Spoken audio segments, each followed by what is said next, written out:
You're sitting in a cafe in Bali or a co-working space in Lisbon. You have the ultimate freedom. But let's be brutally honest for a second. You miss the water cooler. Over the past year, you've sent 0 casual messages to old colleagues or clients. You know they probably have new opportunities, new projects, or just good advice. But how do you start a conversation when you haven't chatted in ages? To just say, hey?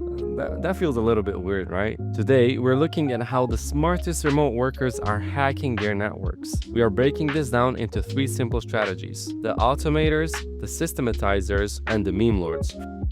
First up, the Automators. These are the people who treat networking like a perfectly oiled machine. They don't blast random strangers with spam, they nurture their warm contacts on autopilot.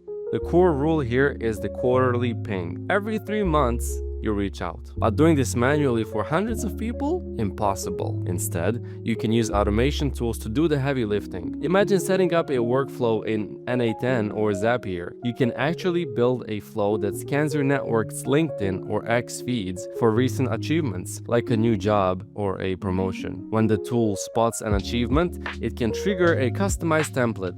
Or you can use dedicated profile scraping tools like LinkedIn Helper to tag old contacts as warm. Visit their profiles quarterly and drop a personalized comment. It keeps you on their radar without you having to manually stalk them every week. Not into heavy automation? Welcome to the Systematizers. If you want a more personal touch, you need a CRM for your friendships. The Sheets crew is real. Just open a Google Sheet or a Notion database.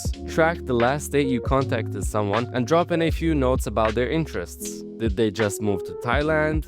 Write it down. If it's been over 60 days, you ping them. And the message? Ditch the bitch. Use the thinking of you approach. Send a message saying, hey, saw the recent industry news and thought of you. How's life treating you? People can smell a networking pitch from a mile away. Genuine curiosity wins. Pro tip: put a calendar link for a 15-minute virtual coffee right in your email signature. It makes catching up incredibly frictionless. Finally, we have the most underrated strategy of all: just being a normal human. That I think everyone can do that, right? You don't always need a spreadsheet. Hit up an old colleague with a work question and just let the conversation naturally spiral into your mutual hobbies. Send them an Instagram reel or a TikTok related to your industry. Sending memes once in a while works shockingly well to keep a connection alive. You wouldn't believe it. And don't forget the physical world. Staying connected remotely requires intention.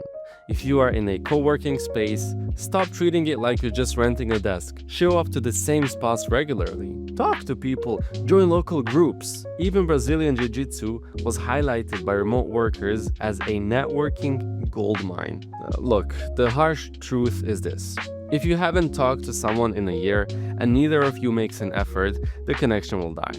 And sometimes, that's okay. But for the connections that matter, you can't rely on proximity anymore. You have to be intentional. Build the automation, update the spreadsheet, or just send a meme. Which of these 3 remote networking camps do you fall into? Let us know in the comments below.